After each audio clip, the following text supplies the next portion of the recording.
Coffee হাউসে সেই আড্ডাটা আজ আর নেই। মান্নাদের সেই বিখ্যাত গান এবং কলকাতা কলেজ স্ট্রিটের কফি হাউসের আমেজ শীঘ্রই পাওয়া যাবে আগরতলায়। আগরতলা চিলড্রেন পার্কেই তৈরি হচ্ছে কলকাতার আদলে কফি হাউস। 2024-25 অর্থ বছরের বাজেটে চিলড্রেন পার্কে কলকাতার আদলে কফি হাউস তৈরি করার প্রস্তাব রেখেছিল আগরতলা পুর নিগম।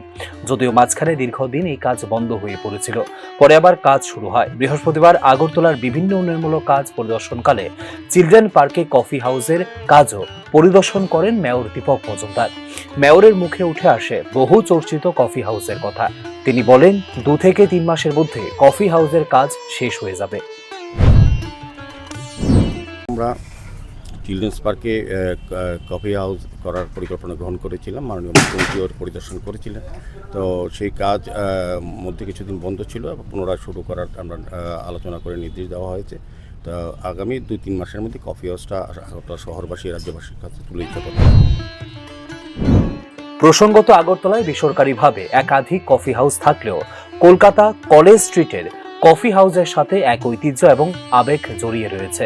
এবার কলকাতার আদলে আগরতলার কফি হাউস নির্মাণের খবরেও বিশেষ আকর্ষণ তৈরি হয়েছে কফি প্রেমীদের মধ্যে। Bureau report, news now.